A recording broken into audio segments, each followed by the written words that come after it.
Well, if you have your Bible this morning, I would ask you to turn to John chapter 13. If you want to read along, we're going to read there in just a moment this morning. John chapter 13, starting in verse 16. We've just begun studying this discourse of Jesus.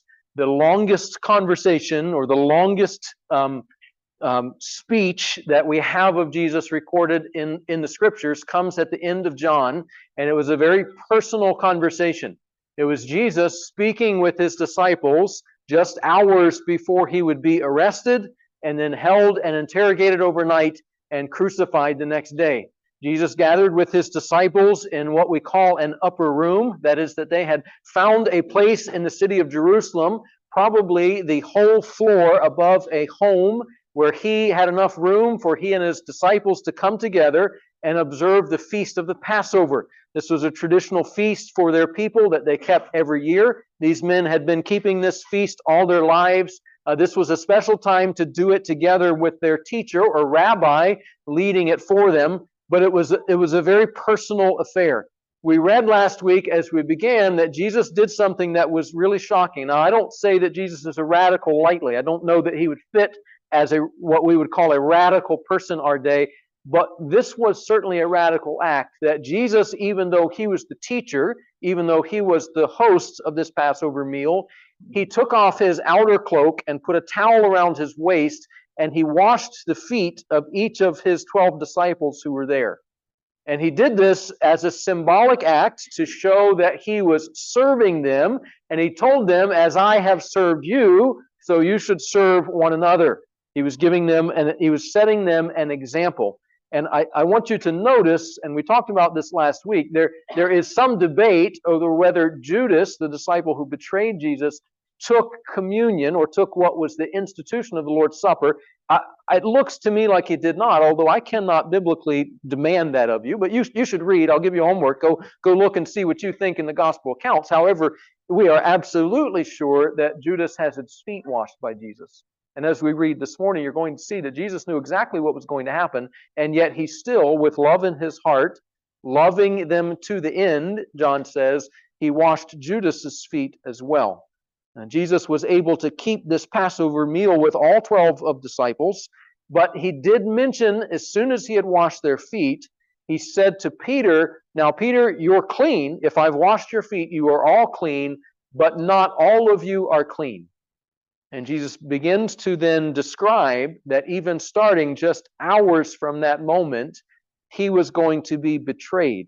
Now, the disciples were already in a week that had been tense with opposition. Jesus had been, his opponents in Jerusalem had been trying to trick him. They had been asking him difficult questions. There had been a sense of threat in the air.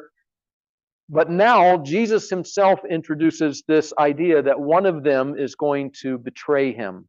And the knowledge of that colors the rest of what Jesus says in this whole next several chapters. Look with me at John chapter 13, starting in verse 16, and I'll read that this morning.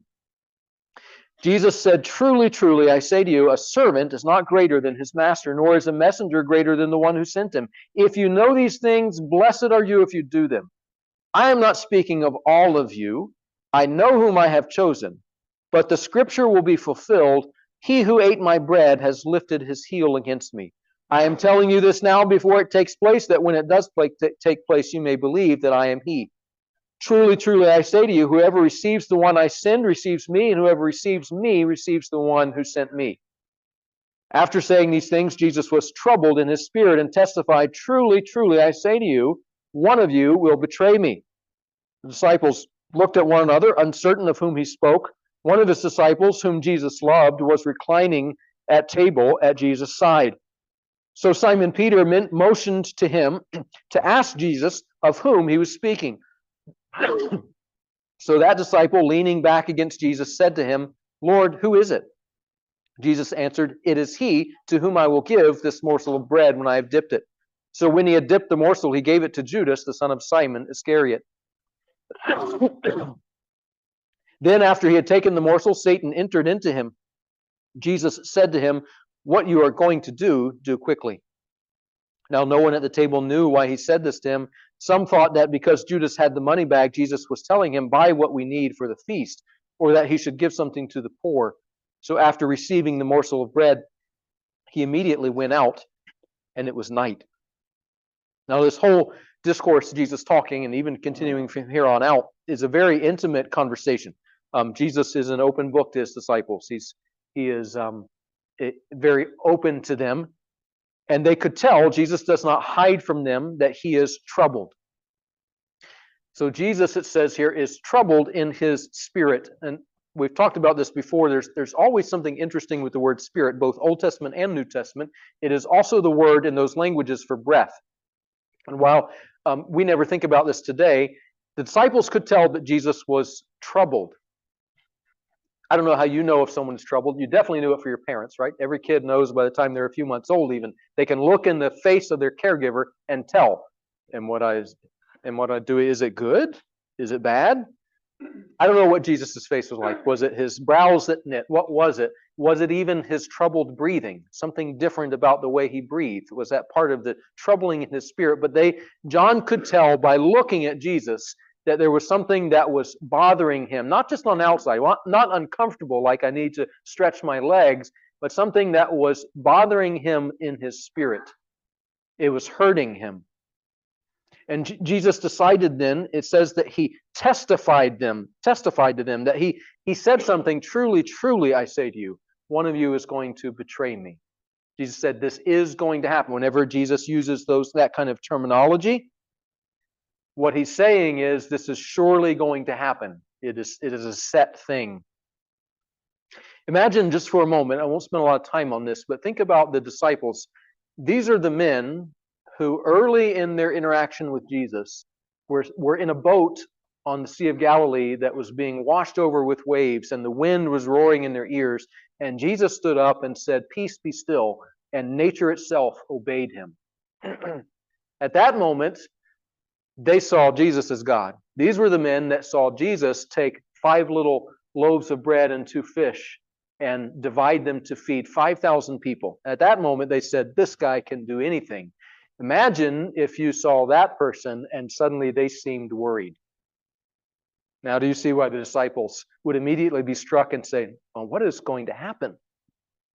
What is possibly concerning to this man who can calm the wind and the waves, who can feed the 5,000, who can literally raise the dead back to life? What is he concerned about? We're told earlier in this chapter that we read last week that the devil had already put it into the heart of Judas to betray Jesus. What is this going to do to the fellowship of Jesus' disciples? The disciples are going to see Jesus' betrayal as something that is secret. One of the fascinating things about this passage, and I want to make this quick, but the disciples don't know who it is. Isn't that interesting? If you had not read this account, and I had just come up to you and said, what do you think about the 12 disciples? Do you think they all knew it was that Judas guy? Didn't you think in your mind, I would have known? I would have known. I mean, I'm pretty good with this. I've known this about people before. I mean, I have car dealers try to rip me off. I've had friends that betrayed me, but before they did it, I knew it was coming. Don't we like to think, if I'd have been there, I would have said, that Judas guy, I've never trusted the way his eyes are. No one knew. John is writing this. He was there himself, and he's very clear. They looked at one another uncertain. And then they begin this pantomime, right? Peter, who's farther away from Jesus, is motioning to John. What do you think he's doing? Is he doing this? Right? Right? He's pointing with it. He says, John, ask Jesus, who is it? Now, we don't eat like this today, but Jesus was not sitting at a table in any likelihood like the painting, The Last Supper. It's a beautiful painting, but he's probably sitting at a low table, and they were reclining. Maybe I'm using the wrong arm. I think they were reclining on their left arm with all of their heads towards the table. And so when it says that John was laying on Jesus's bosom, or he was next to Jesus, that he would have been the guy laying here. In other words, he could have said like this, pretty much into Jesus's ear. So Peter, somewhere else, is motioning to him, saying, "You're closest. Ask him." And so John is able to ask, "Well, who is it, Lord?" And I only bring this up to say that they didn't know. This was being kept a secret from everyone. In fact, Jesus then says, "Well, it's the one. I'm going to dip this morsel of bread." And this was not unusual. It was a thing of honor that the host might do this for others. So this was not a totally new idea Jesus came up with at the time, but he did use it a way. And by the way, we don't know who heard this. It could be that only John heard this at the time. And I don't know. I'm not trying to color yours. You just have to read it and decide. Is that something that all the disciples heard when he said, it's the one whom I give this bread that I've dipped in my cup? Is it everybody can hear it, or only John? We don't really know. We're tempted at this point to speculate about Judas. And in fact, there's been heresies in church history. There's probably a few floating around today that spend too much time focusing on Judas. But what's fascinating about this passage is John doesn't really even focus on Judas that much. What he remembers is we had no idea who it was. In fact, they even begin to doubt themselves. Is it going to be me? Isn't that fascinating to look into their own hearts? And maybe showing that they have finally gotten closer to where Jesus really wants them to be. It was Jesus who had told them before, oh, it's not about washing your hands that makes you clean. Out of the heart comes evil thoughts and murder, envy, strife. And suddenly the disciples say, he said, truly, truly, one of you will betray me. Is it me? Would I do that? Secondly, they notice that this betrayal is satanic. John may not have noticed this right at the time, but later he says that Satan entered into Judas. Now, this is a terrifying thought, and I just want to say biblically, this is not a common thing. So I don't know if you're watching scary movies or reading weird books and you think that Satan's entering into people all the time. That's not true. It's not saying it isn't possible. I'm just saying it isn't happening all the time. This was the most important event that's ever happened in history. That's why Satan entered into Judas. I don't know what you believe about temptation, but before you become a Christian, before I had the Holy Spirit, I could not resist temptation. I could act like I could, but I could not. If the temptation was strong enough, I would fall. Judas was in a situation where he was caught in the middle of the greatest event that is ever going to happen in history. When this time came, he would fall. This was Satan himself that entered in him. John had already said in verse 2 that the devil had put it into his heart, but this is something different. Now Satan enters into him. He's working through the life of Judas. Jesus said to him, what you're going to do quickly.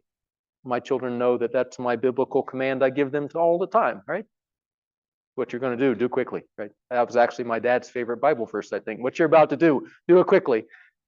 But Jesus says to Judas, okay, now's the time. Go ahead and do it. Now, we don't know what was going on in their eyes, in their minds. The other disciples didn't know. In fact, they were confused about what would happen. But I want you to know that John is telling us that there was open warfare in the heavenlies. Jesus was not giving his disciples the information about what was happening in the heavenlies. But at that second, he and Judas knew that this was a huge conflict in the spiritual realm.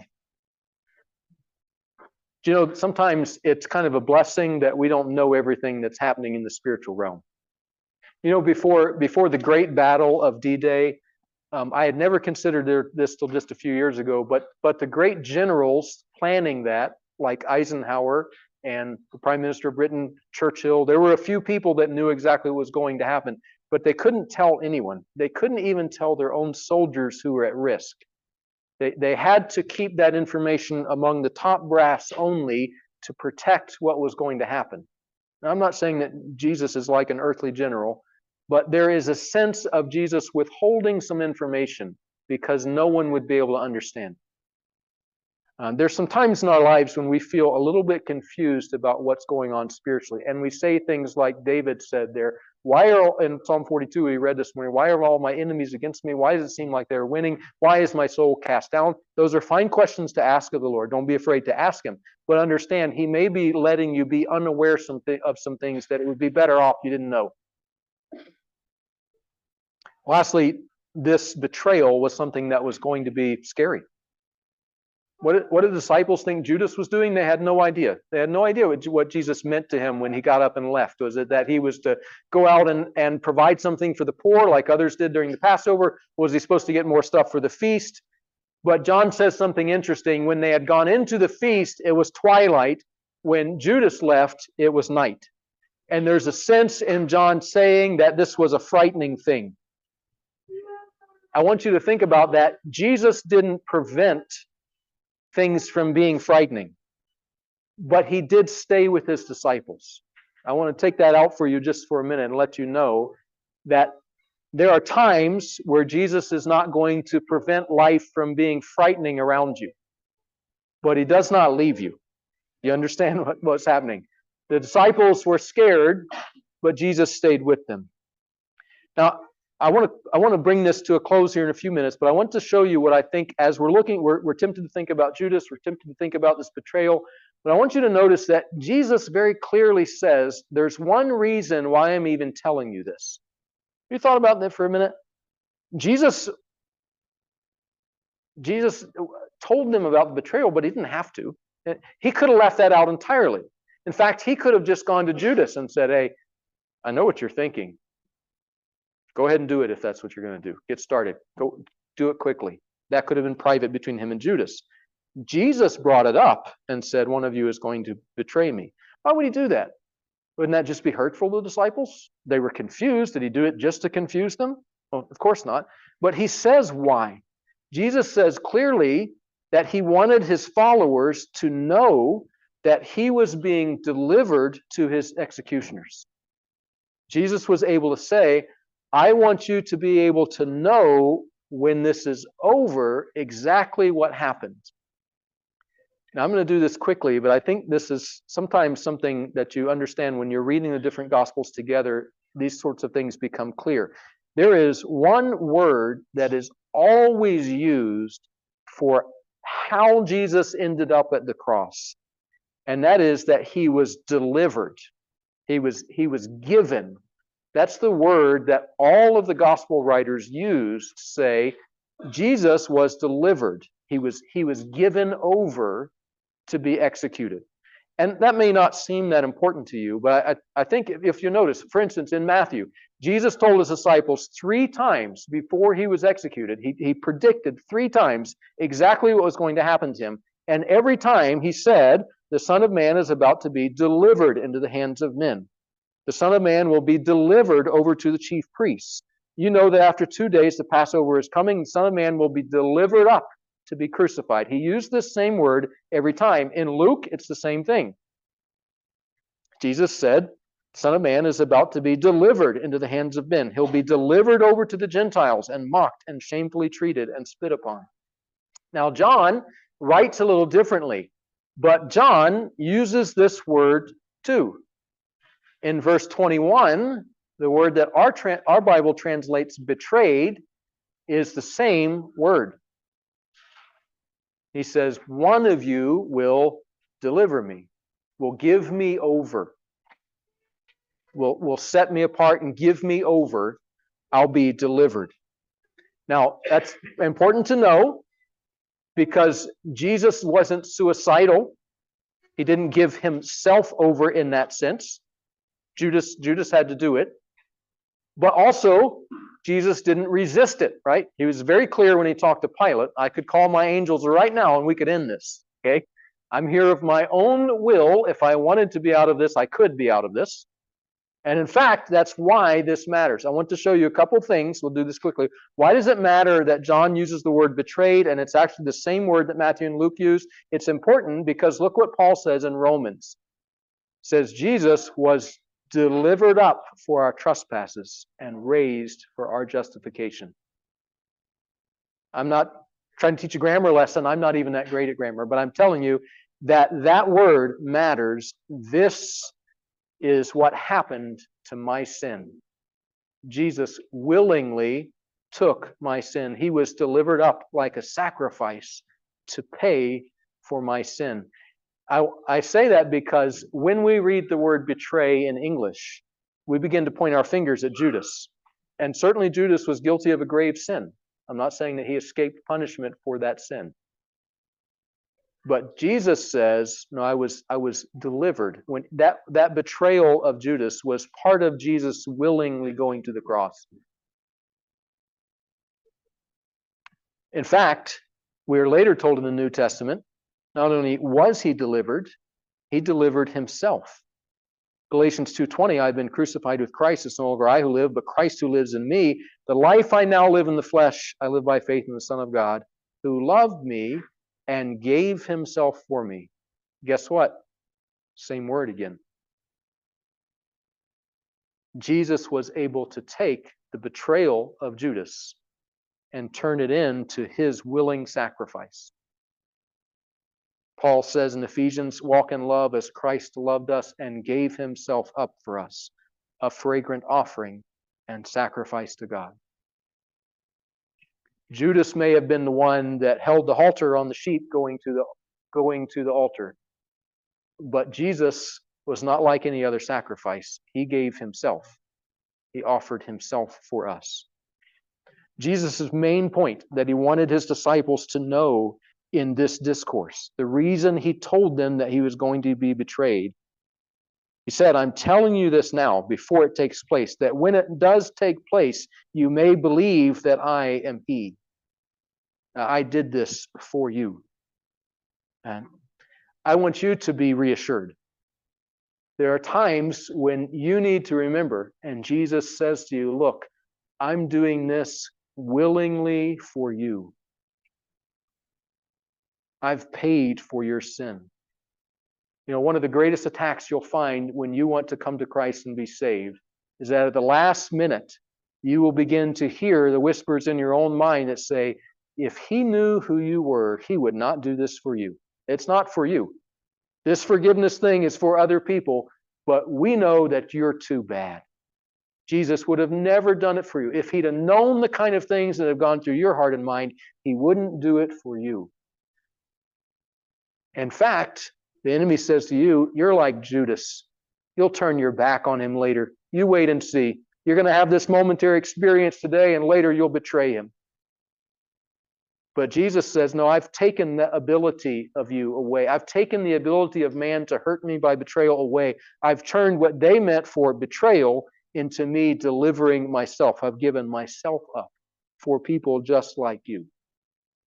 Jesus says, I was delivered for your trespasses. Last thing as we look at this, when would the disciples need this reassurance most? Well, after the resurrection. You know, there's a sentence that even a lot of the commentators, as I was reading later in the week, try to figure out, I don't know why Jesus said this here. I always love when the people I'm going to for help tell me things like that. Well, we don't know either. Look what it says in verse 20. Jesus then says, truly, truly, I say to you, whoever receives me receives the one, or whoever receives the one I send receives me. Whoever receives me receives the one who sent me. Why does Jesus go into that at that moment?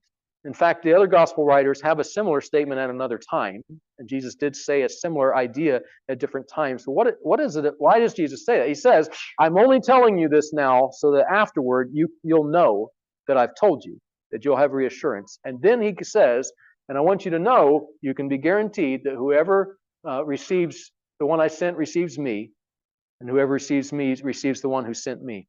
Let me just, as we close, work that sentence backward for a minute. What does Jesus mean when he says, whoever receives me receives the one who sent me? He had been explaining his disciples that he was God himself, and he had the ability to establish that relationship that's been broken with God for each one of us, that we could now have a relationship with the Creator God through him. Whoever receives Jesus receives the God himself who sent him. That was a guarantee to receive Jesus, to have a renewed relationship with God. And then Jesus said, and whoever receives the one I send receives me. Jesus was beginning a commissioning of the disciples, their real commissioning. He had called them to follow him before. After his resurrection, he would commission them finally as his apostles. He was giving them this idea that I've got a job for you to do. And when this is all over, you're going to have feelings of, if only we had done something different, if only we had known what was going on. I know what was going through my own heart. I didn't even know it wasn't me that was going to betray him. Can you imagine afterwards saying, I'm such a wicked person. I didn't even know it wasn't me that was going to betray him. And Jesus says, yeah, but later, I want you to know that if I'm perfect in my choosing, I'm perfect in my sending too. Remember at the beginning of this, Jesus said, I know whom I've chosen. Most people read that and they think he's saying it negatively about Judas.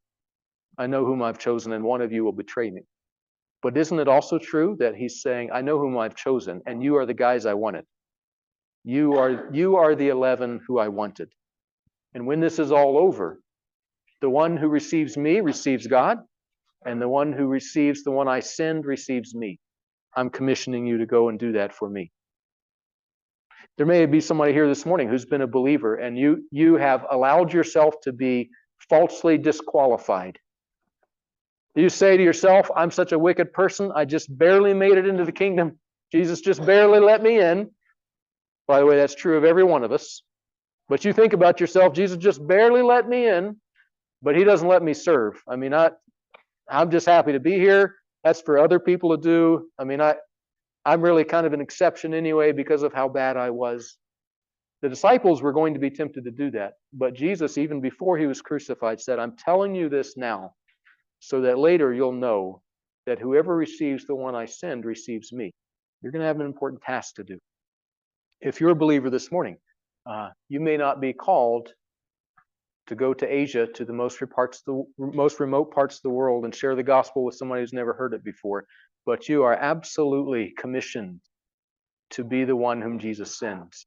That there is someone in your life who needs to hear about Jesus from you so that they can believe the one whom Jesus sent and receive him. And we don't say to ourselves, yeah, but I'm not really good enough. I shouldn't even be here anyway. I'm just going to sit in the back of the bus and make it into heaven last. No, Jesus is telling you this now so that you'll know he's sending you to do that work too. Doesn't mean you'll be paid on a church staff necessarily. Doesn't mean that you'll do mission trips to the inner city with thousands of people listening to you preaching. But it means that right now, even tomorrow, there's someone in your life who you need to be able to share. This is what Jesus has done for me. If you'll receive him, you can have a right relationship with God. As we close this morning, I want to give you this encouragement. First of all, that Jesus knows what's going on. Jesus, he knew all what was going on in this instance. The disciples would go through a very terrifying experience this night, but later they would be reminded, God knows what's going on. He's in control. Maybe you need to hear that this morning. God knows what's going on. He's in control. He wants to have a relationship with you. Jesus did this for you. He was delivered up for your trespasses. All the sins that you've done that you feel piled against you that God could never forgive, he already has planned to forgive. Jesus was delivered up for the very purpose of forgiving your sins so that you could be clean and have a relationship with God. Lastly, this morning, if you're already a believer, I want to encourage you that Jesus has sent you. He says, I know whom I've chosen. Not in the sense that you're tempted to think, well, he knows he's chosen, I'm such a bad person. No, he knows who he's chosen. He picked you to do their work, singled you out, so that whoever receives you receives him.